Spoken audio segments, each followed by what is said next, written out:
happen. Oh, the predictions for the OKC Pacers series.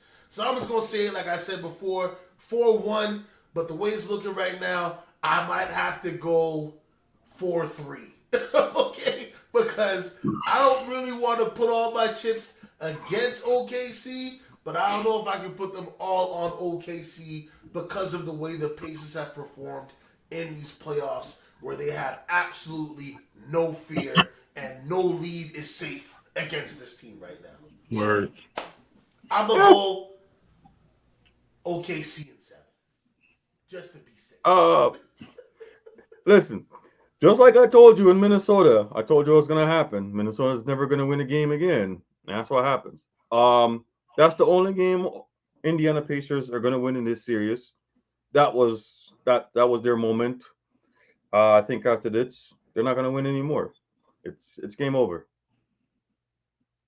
It's game over. I think Oklahoma saw what Indiana gives them. You know what Indiana's going to give you. They're not going to stop fighting. You just got to execute down the stretch. You got to coach better. You got to put in the right pieces if you're Oklahoma to win. Da Vinci, sorry to interrupt, but don't you think, like, at the end of the day, these games that the Pacers have won, I feel is just time management. Literally. You're up by 10, 15 points. You don't need to shoot 5 seconds into the shot clock. You got 24 seconds, man. Use them. Yeah, When yeah. you're up. Listen, You know what I mean?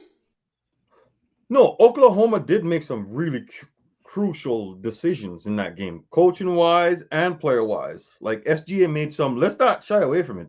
SGA made some very bad mistakes in that game. As much. We got to give him the blame where he deserves it. He made some very crucial. I think at the end there he took a shot early in the shot clock, and I couldn't understand why. Yeah. But I think that's the game. I think they're gonna win. No, but I'm not just talking about OKC. I'm talking about this whole Pacers run. Yeah, Every time they beat a lot of these teams in that last second or last 5 minutes, it's because the team that's up, for some odd reason, they're pressing as if they're down. You're up.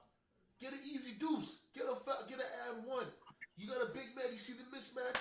Put him down there. Let him go to work. You've got 24 seconds. Use them. You know I what I think mean? with the Pacers, they force you to do things you don't want to do also. Like yes, they play that full court pressure. Like that, yeah, you see how that just took the Knicks out of their offense so easily. Next, they go to run a play and it's only 8 seconds left on the shot clock because they didn't took half the time just getting the ball up court. You know what I'm saying? So I think a lot of times they do a good job of kind of forcing you into doing things you don't want to do. And I'll attribute that to, man, Rick Carlisle, man. He's a freaking dog. He's playing chess. I don't what's above chess, because he's out there really pushing buttons and flipping switches, and I don't know if I ever like Well, noticed somebody get out coached the way I'm noticing it this year. well, he's done it before too. He's Yeah, done it. So the real question is Rick Carlisle too underrated? He's way underrated. for That's the sure, thing. for Facts. sure. Because that championship run he had with Dallas with Dirk, like Epic. he pretty much outcoached every Yeah, goddamn team he went up against. greatest So run, B, he took greatest run out to me. Kobe. Yep, Was it Kobe, Thunder, Durant Durant, and them, and yeah, and Portland. who else? That Portland, it was that Brandon Portland. Roy, Brandon Roy, Brandon, Yeah, LaMarcus yeah, Aldridge, and then got the Heat out. Like, to me, that's the greatest run in playoff history. Like, yeah, bar none. absolutely, yeah. and that And was Rick coached by Carlisle, Rick Carlisle, who is yeah, doing the same thing right now. So he's a that's why I'm dog, With saying with 7 games. dog, bro. with a team when the season start, there's not a person on here that would sit here and said, "Oh yeah, Indiana is gonna be even in the conference finals or the second round."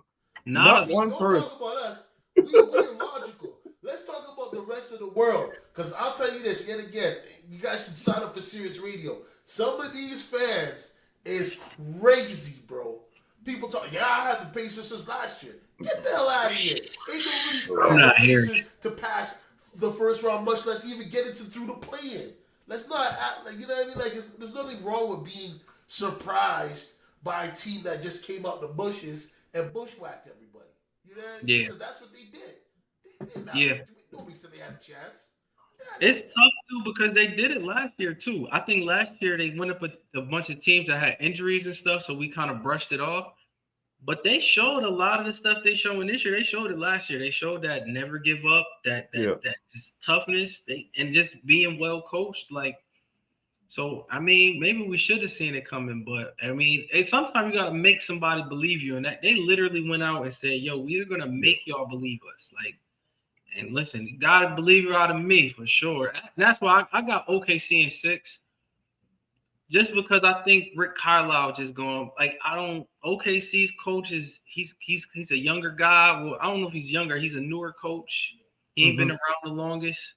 So I do think Rick Carlisle could kind of finesse him a little bit. Yeah. But I do think they just got too much firepower at OKC. So I got OKC in 6 at the end of the day. For sure. I got him in 5. Okay.